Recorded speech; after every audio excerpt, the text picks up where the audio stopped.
I have been asked to introduce the bishop to the media, and I thank the media present here for your participation and welcome. Bishop-elect Pohlmeier, Erik Pohlmeier, is one of the most capable priests of the Diocese of Little Rock, Arkansas, and he will be sorely missed, as the bishop has told me. He comes from a very devout Catholic family with a strong commitment to Catholic education. His father is a permanent deacon.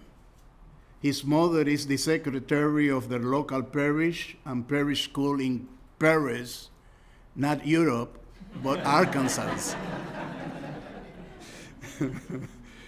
And his brothers and sisters are very involved in the life of the church. As a matter of fact, one of his brothers will be ordained a deacon just in pretty soon.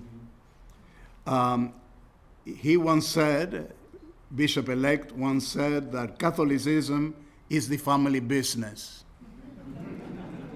He is as solid as they come, with deep German Catholic roots, an unflappable personality, and a good sense of humor.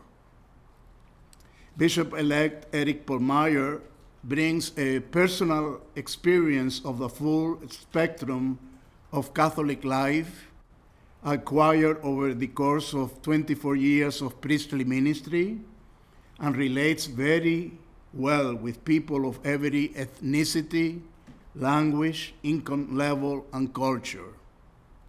He has served in small rural parishes, and most recently in a large suburban parish, Christ the King. He speaks Spanish well and has served in an entirely Spanish-speaking parish, as well as an entirely English-speaking parishes and in bilingual parishes. He brought healing to a large urban parish whose pastor had to be removed due to scandal. A very painful experience, I am sure, for him. He is utterly orthodox and is very articulated defender of the teachings of the church. He is a strong advocate for all pro-life and pro-social justice issues. And in his work as director of faith formation, he could supervise Eddie McGiver quite well.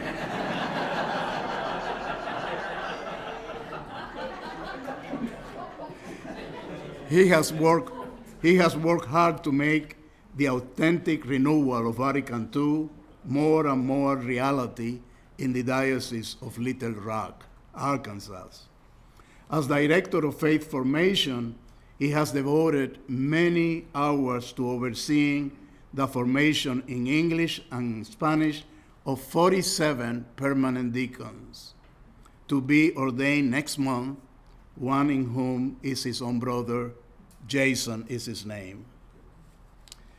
So we will have the Vespers at the Cathedral on July 21, and his father and his brother will be with him, as he with his two deacons. Bishop-elect Erik Pohlmeier is a born leader, a man of vision who takes the initiative, a very hard worker, and a man deeply devoted to the Lord. He seeks to live his faith in everything he does, promoting everything that the church promotes, including the values of family and life, human rights, and the safeguarding of creation, the whole implementation of Laudato Si.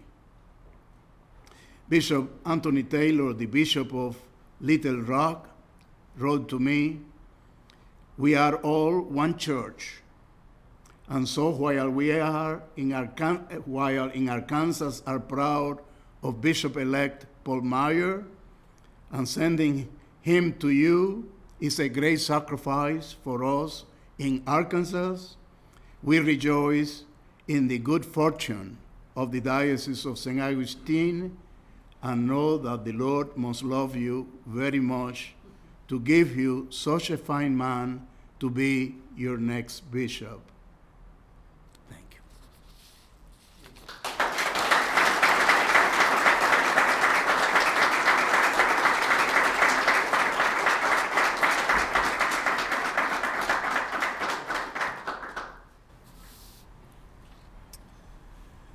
Seek first the kingdom of God. Now, these are words that I know by heart, but sometimes it takes me a little while to actually think of them. And that was the case on May 15th, as I finished 3 masses in my parish, and I sat down in my car and thought, maybe I'll get some lunch and go see a movie, and then the phone rang. The Apostolic Nuncio, Archbishop Pierre, and my first reaction was shock and nothing else really. But it seemed he was familiar with that reaction because he kind of waited. He's persistent, patient, but was asking, how do you respond? And so once I said yes, and I hung up the phone and started breathing again, then I could bring into focus a little bit this idea of the kingdom of God. Fortunately, Bishop Anthony Taylor, the Bishop of Little Rock, was available that day. He had gotten the call before I did, so as soon as I called him, he was ready and made time for me that day, so I was able to sit down with him and process what had been said and try to get what was spinning around in my head into more coherent thoughts. And so he also had seen that reaction before and probably was remembering that reaction when he got the call himself. And so I'm very grateful for the time that he gave to help me say out loud certain things that I'm still very much getting used to. Over the past 9 days, then, I've tried to focus on that notion of the kingdom of God and let that be what returns my thoughts to this really being God's plan. And so as I stand here now, I'm mostly grateful that God has spoken through Pope Francis to bring me to this part of the kingdom of God. St. Augustine has long been known to me as a place I hold in awe. I remember learning, first of all, about that first Mass offered in 1565, and I imagined seeing that crowd gather there, having the words of consecration being spoken, bringing Jesus to claim this land as his own. So it's always been an amazing place to be here, and I consider it an extraordinary privilege to be a part of God's kingdom in this place. And as was mentioned, I was here in 2001 for the wedding, never imagining as I celebrated a wedding in that cathedral that I would be back to preside there as a bishop. So, as mentioned, my cousin is the principal of St. Joseph's. My mother is the secretary of St. Joseph's in Paris, and my brother is the principal of St. Joseph's in Fayetteville, Arkansas. So,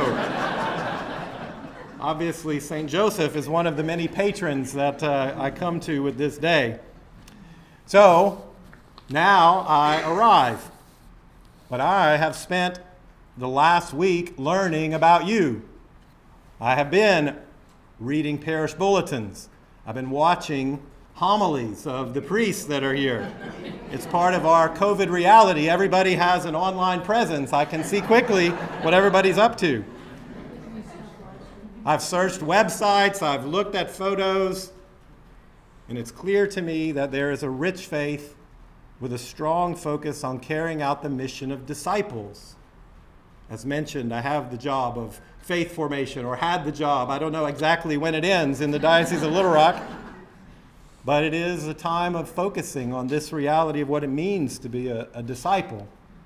I also watched some of the homilies of Bishop Estévez, and so I'm grateful to hear him pointing out that we are a people on the way.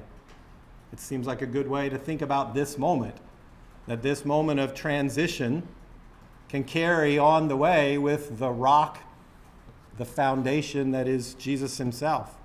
And so now, as we continue on the way together, I'm mindful of so much faith that was leading to this moment, and I want to say thank you for all that you have done in setting us on this way, for making clear that message. And then on a more personal note, all that you have done at being so gracious, welcoming me here. Also, one of those first calls, and one of the times when I could begin to speak out loud what was happening and hear the joy in your voice as well as you look ahead to time to read all those books that you have around your room. Now, I've had a week to be learning about you, and you've had a few hours to start learning about me. So let me share with you some of the key moments of my own formation. And it started in my home with my parents, Tom and Sharon. They were people who were involved in every aspect of the life of the church. I grew up with them involved in Curcio and Marriage Encounter and teaching, religious education, really every way that you could be involved in the church. My mom was director of the choir. We grew up singing in the choir. We grew up on the pro-life floats and the Christmas parade. Everything that we did revolved around the life of the church. The priority of the faith was obvious, and it was something that we did not only at church, but something we did at home. They formed a family of faith that has blossomed now in the lives of my sister and my 3 brothers and their spouses. I have 20 nieces and nephews who are dear to me, 20 nieces and nephews, and the oldest is 20. So I have a lot of young children that are around all the time in my life. And so let me say now to anybody in any parishes with babies crying, don't worry. It would seem odd to me if that wasn't happening when I was in a gathering. They are young people being raised in the faith, and I look forward with great excitement to what their lives will be. Another key aspect of my formation was my grandmother. I grew up in living with her in the home, and her influence has been far-reaching for me. Most of the years of my childhood, I fell asleep to her voice praying the rosary out loud.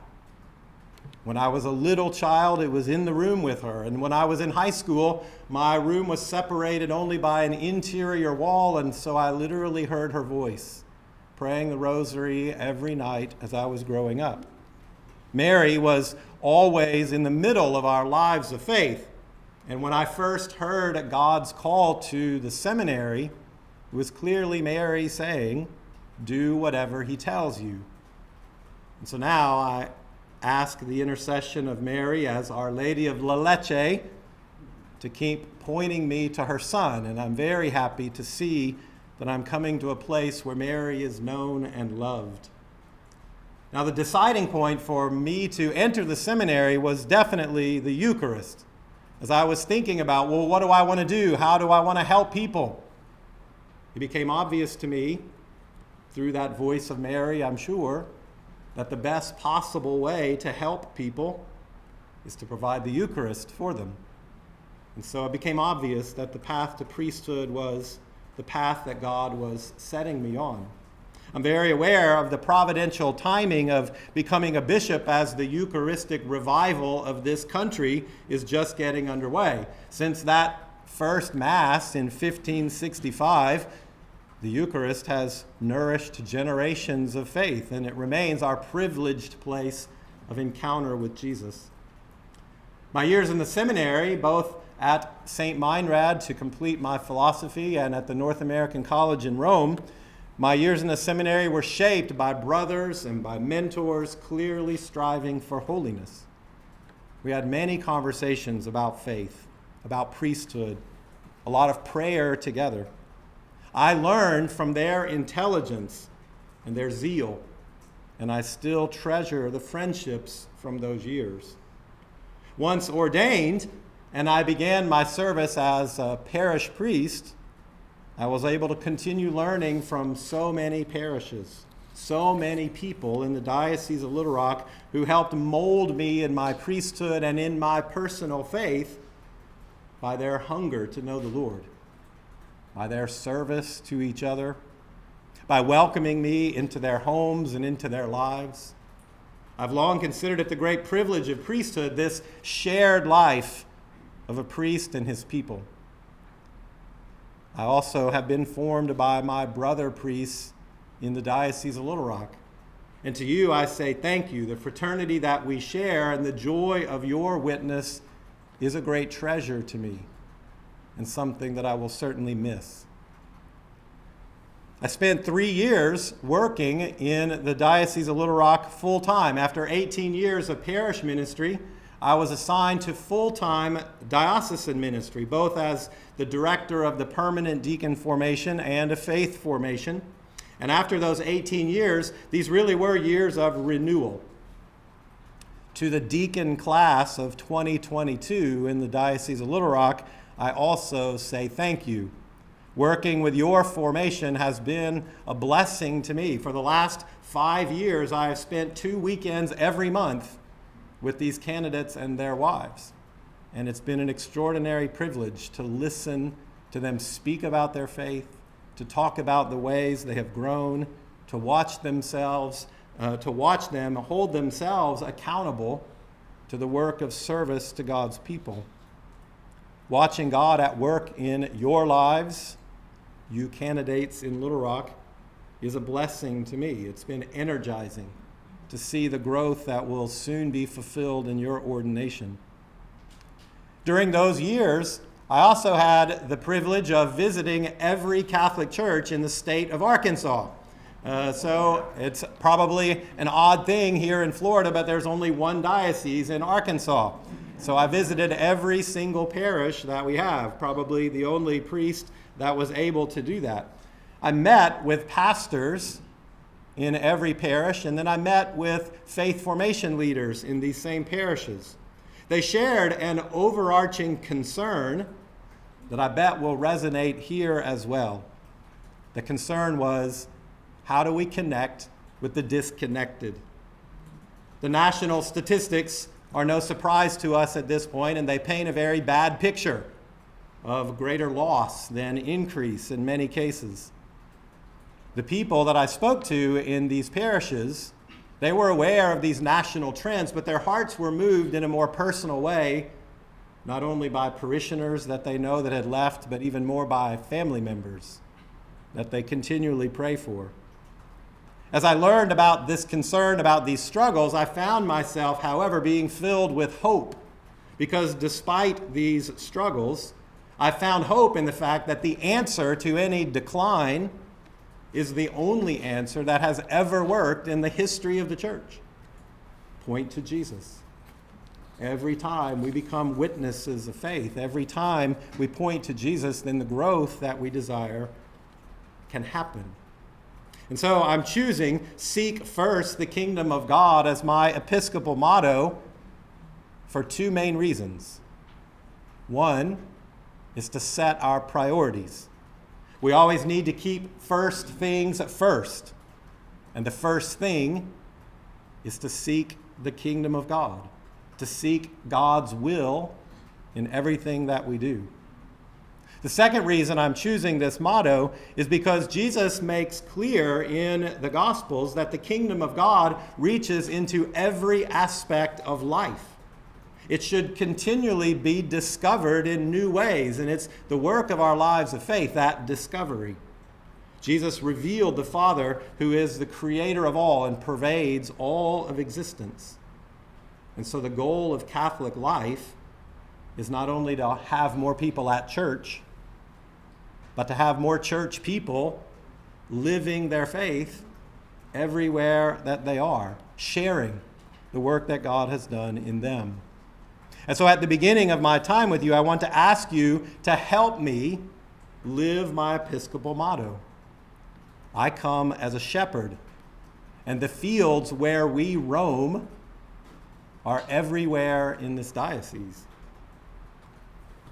Help me keep our priorities focused, and help me see all of the corners where God's kingdom might be missed. Whenever we disagree, I pray that we can step back and focus on how we might be seeing different parts of the kingdom.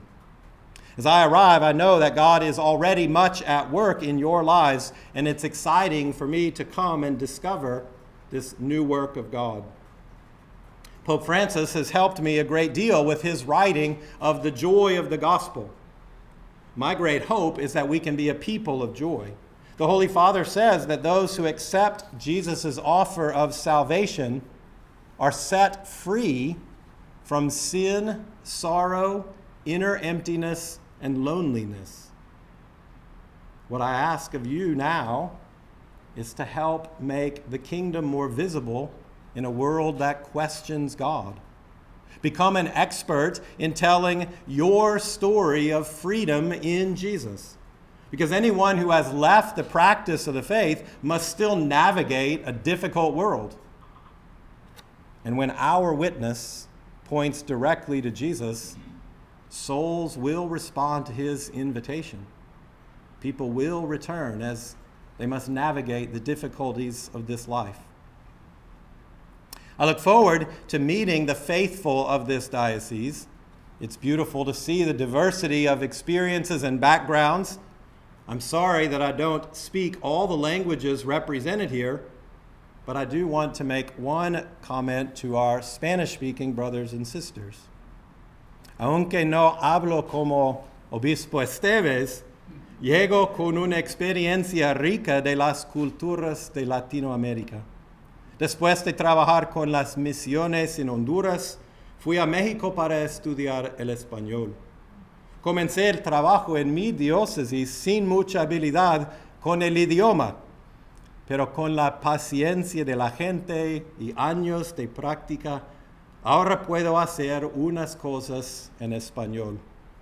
He celebrado la fe en lugares famosos como en Tepeyac con la Virgen de Guadalupe, en Esquipulas con el Cristo Negro, en el convento de San Martín de Porres, y ahora espero reunirme con ustedes para expresar nuestra fe viva y ayudar a las próximas generaciones a mantener sus tradiciones de la fe.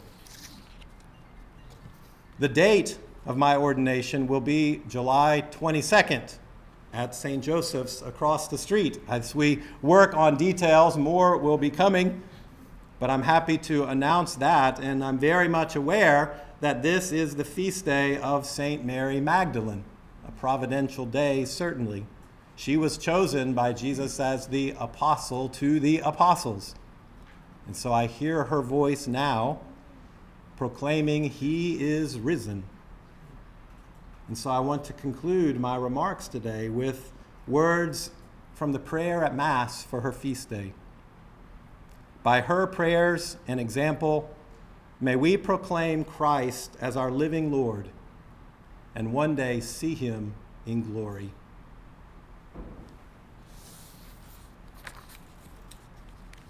So now I believe we have time for questions.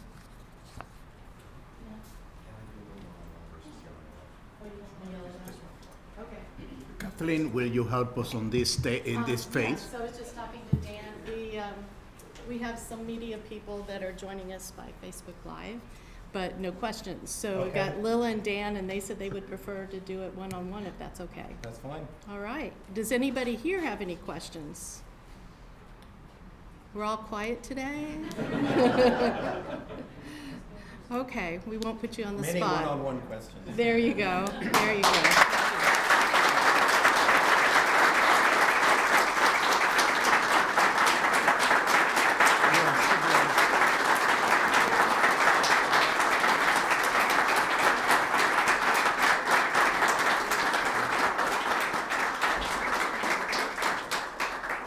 Thank you so much for your presence of this very historic moment in the journey of the Diocese of St. Augustine. I ask the deans to join me and Bishop-elect at the Bishops' Conference, the deans who are here. Okay. We'll see everyone in due time.